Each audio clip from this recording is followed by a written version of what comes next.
Community Conversations. I'm Miss Ebony J, the host that does the most, and you are listening and watching So 101.5, 1230 The Buzz, your talk station, 101.1 The Wiz, and 100.3. I am Miss Ebony J. This is Community Conversations, where we come to talk about all the things happening in our community and how we have organizations that are providing solutions. We always talking about the problem. On my show, we don't talk about the problems. We give solutions for them. And I'm so blessed with the opportunity to have our superintendent, Ms. Laura, here. How are you doing today? I am excited to be here and doing extremely well. Thank you, Ebony. Thank you so much. I know you busy, Queen. I know you busy. You running things. I know you're busy, but I'm glad that you took the time out. It's been so hard for us to get an interview. So I'm just so glad that you was able to come. So let's just jump in because we all know you as the superintendent. You know, you do this great stuff with the largest district in Cincinnati, but who are you? So I am a product of Cincinnati Public Schools. This is my community, and I deeply care about our kids in our district and in our community. And quite honestly, I want them to have all the advantages that I had as a student growing up through CPS. So I went to Bond Hill Elementary School, and then from there I went to the School for the Creative and Performing Arts. Okay. And did not decide to pursue the arts as a career, but always knew that I wanted to be a teacher. And even today, I am still a teacher at heart. And so I love having an impact on our young people. I think that's so amazing. Were you one of those type of students that love school? I loved school. Absolutely loved school. I would still be in school, only I had to eventually leave and graduate. If it But didn't cost so much. That's right. I think we all still would be. You know, right. you like, I'm just going to school because my mama don't want to wash me today. You know, I used to really think that like this is another kind of child care, but they just want us to learn a little bit differently. But no, like this is really where we go to get our education to prepare us for life. That's right. And I think that schooling should be fun. Yeah. For our young people. And quite honestly, I believe that in school, you should discover your passion. And we don't talk about that enough. We talk about reading, writing, math, science, social, which is really important. Yeah. But let me give the kids a reason to want to learn those subjects. Because if I connect what they're passionate about to the math that they're learning or how to write, then it becomes relevant and real to them. And so we're really about connecting our kids to a hope and a dream for a future beyond graduation. Yes. That's what we're working on.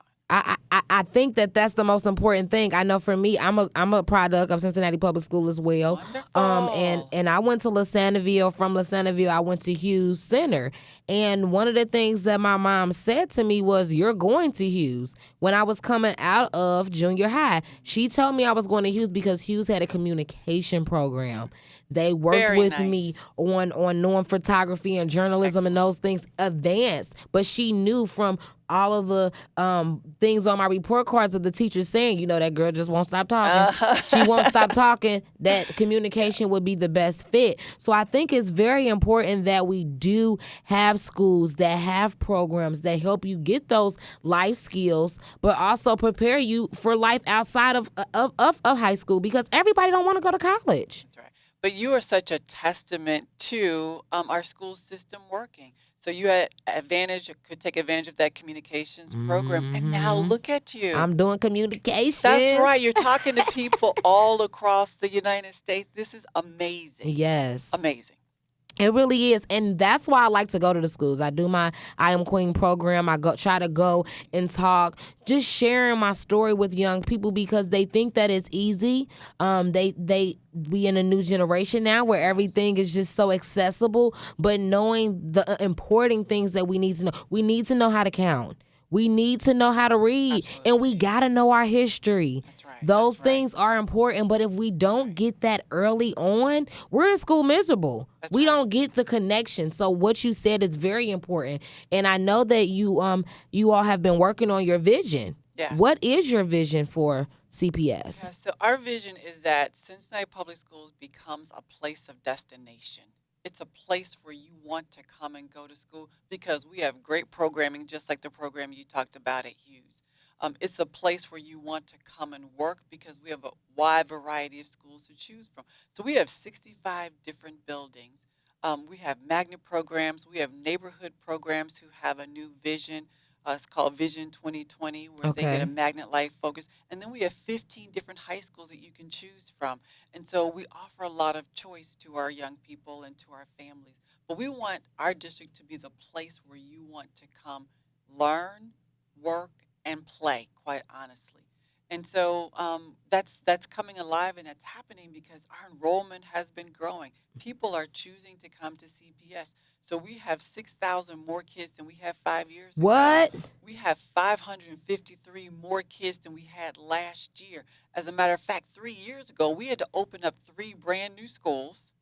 And this year we opened up two new schools. Oh, wow. So parents are choosing to come to Cincinnati Public Schools. There are a lot of choices out there. There's private schools, parochial, and charter schools.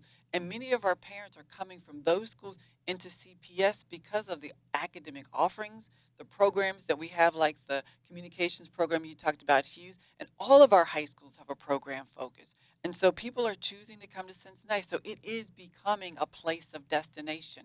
And then the last reason we say that CPS is a place of destination is because we have talented young people to go into the world of work, to supply our economy and our region with talented workforce. We have talented young people who are ready to go into our universities and our colleges. And we have talented young people who are ready to go into the world of the military. And so we are becoming a district of destination. It's the place to go Yeah. to educate your child. And that's what we want it to be. That That's right. just like you go on vacation, you That's want right. to go That's to right. Miami, you want to go to Florida. We want you to look forward to that moment where your child has to go to a Cincinnati public school, and we Right. want you to be proud of it. Absolutely. That's the total vision. That's right. I like that. Yes. We want it to be a destination you enjoy. Well, I'm glad that we're here and talking about the destination because, customer service and experience is always important when we're talking about our schools. So how are we doing better with equipping our instructors and those who help our students daily? How are we equipping them with the skills that they need? Because our kids are experiencing so much at home and they're bringing it to the Yeah, schools. absolutely. So quite honestly, so we launched this year a new strategic plan that has 5 major goal areas. But one of our goal areas has a real big focus on, and this might sound a little weird and different, but employee engagement. Okay. Okay. So if I want to improve the experience that our kids have, and I want to improve the experience that our parents have in our community, I have to make sure that I improve the experience for our employees, who then Mm-hmm. pass it on to our kids and our families. And so we have a really big effort to work to improve employee engagement within our schools, so that quite honestly, we want our schools to be happy places, Right. not just for our kids, but also for the adults. And you know that saying, if mama's not happy, nobody's happy. Yeah. So we got to make sure that the adults in the building are happy, but they're also being student centered. Yeah. Okay. So we're not just giving all the adults what they want, but we make sure our kids get what they need. But I need happy adults working hand in hand with our parents and our central office and our community to make that happen. And so we're doing a lot of professional development, but it's really around, how do I engage you as an employee? How do I make you want to be interested in the work that you do? And so we've started, quite honestly, we've started a lot of different things. So we started lunch and learns that our staff can participate in to learn about Okay. stress reduction and how to cope with some of the things that you're hearing at work that kids are experiencing.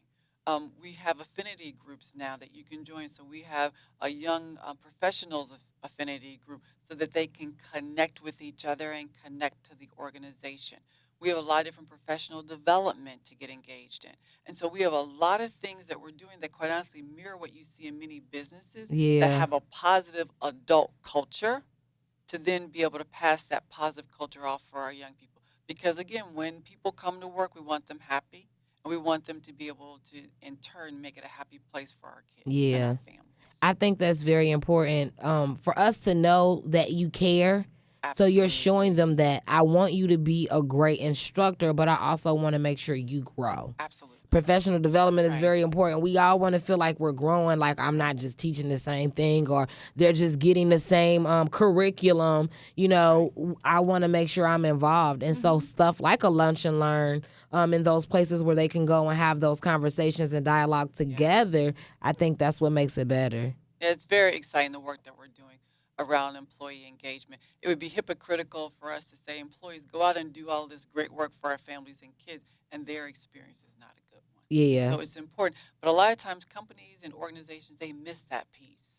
And it's important. it is. And so you said that's one of the five? So that comes under optimized capabilities, but yes, so there are five. So the first one is center student decision making, which basically means we put our kids first, above adults, above bureaucracy. Let's make decisions with our kids in mind. The second one is around health and safety. And of course, everyone can recognize why safety is so important when you look at what's happening Yes. across the country in terms of violence within our schools. And so, health and safety is a major area. And so, that means that we focus on the personal well being Yeah. of everyone who comes into the building. Community engagement is another one of our major goal areas. We are empowered by our community. So, our new strategic plan was developed by the community for the community. And so, that is a major focus area for us, not just to make sure our schools are inviting places for people to come into the building, but to make sure that our kids and our schools are getting out into the community as well What? and providing a service. Yes. Optimized capabilities, which means we get better, which the employee experience falls in that area, and then growth. We want to continue to grow as a district because we believe that we are Cincinnati's first and best choice in terms of an education. Again, going back to the programming you talked about, all the rich programming that we have for kids who are gifted, Yes. for students who have disabilities, for kids who don't speak English as a first language. No district in this area can compete with all the services that we offer our kids. Not to mention that we have 24 school based health centers within our schools. So now a parent doesn't have to take off from work and take a child to the doctor. If there's a consent form, they can send them right down the hall. Not only will that doctor's office service the kids, but the families and the communities as well. We Wow. have two eye clinics within our district that our kids are transported to that looks like lens crafters, and we have three dental clinics.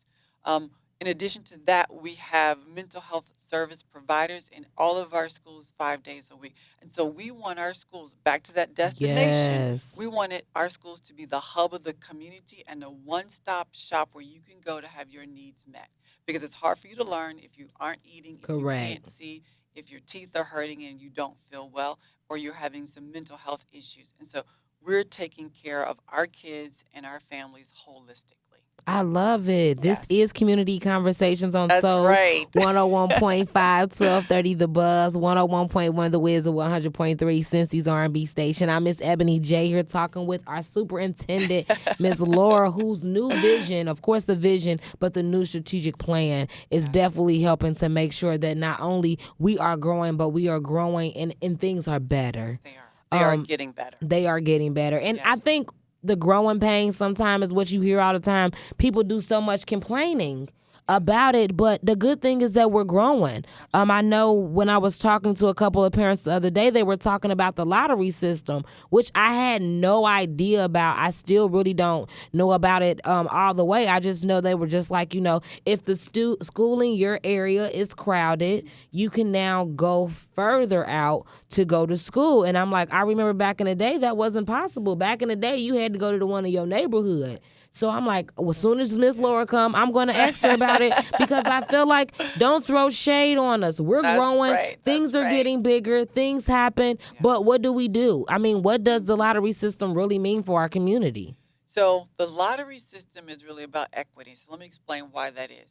There used to be a time in our district that parents would literally camp out for 2 weeks on sidewalks to get Yep. into certain schools. I remember that. And so it was all well and good for those parents. But what about the mother who's single, who can't take off from work to camp out for 2 weeks to get in a line so that their child can get into a school? Okay. It wasn't an equitable system. And so the board, under their equity policy, says, you know what, this is unfair.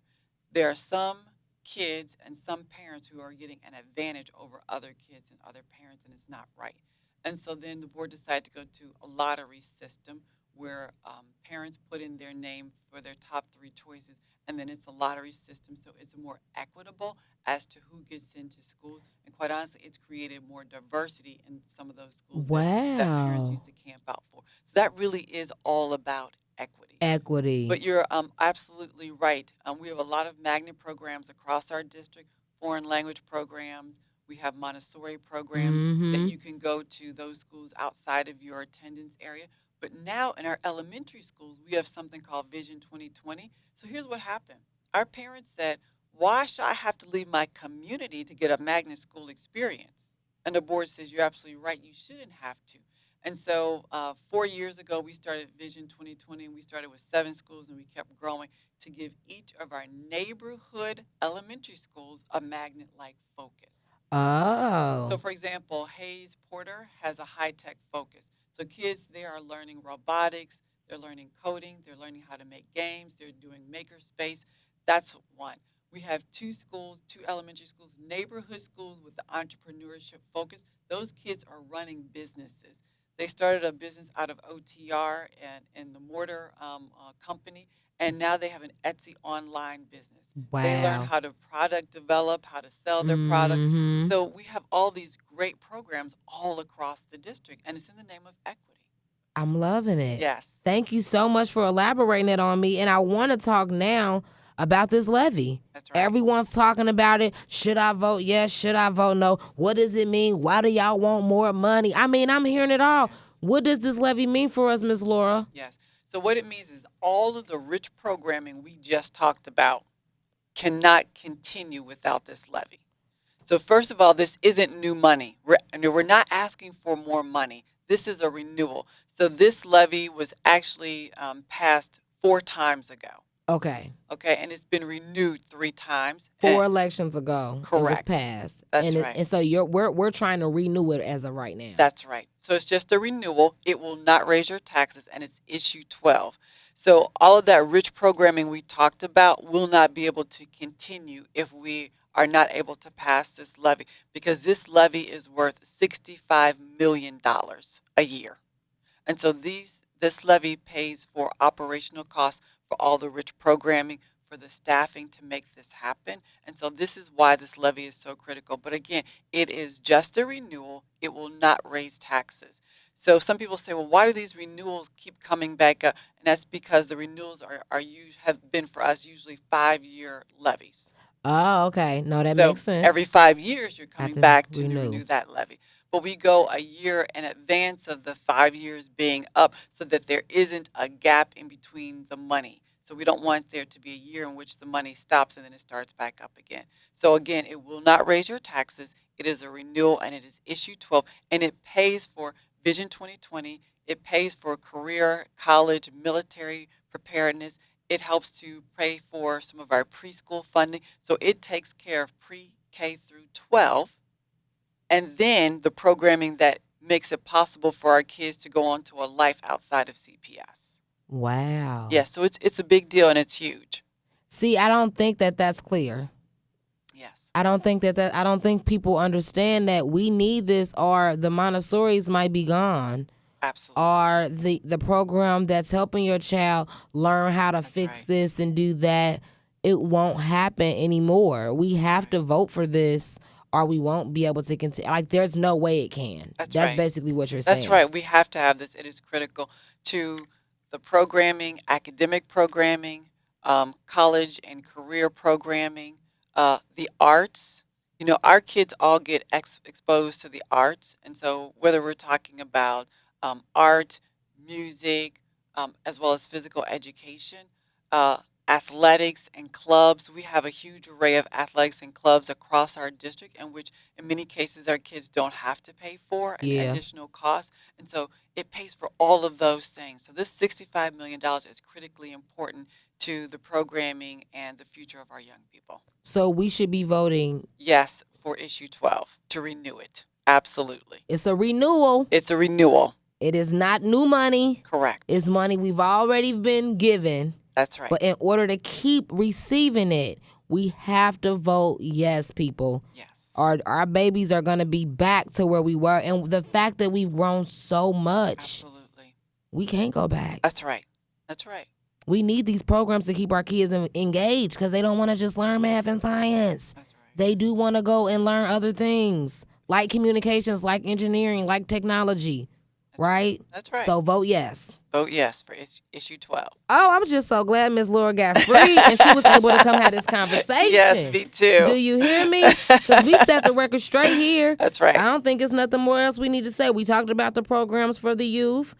We talked about the new plan, your vision, CPS, the lottery system. Is there anything else we want to cover before we get out of here? Just vote, vote, vote. Yes, on issue 12. It's critically important to the success of our kids. You know, in education, we are dealers of hope. Yes. That's what we're selling. We're selling hope to our young people and to our community and to our region and our city.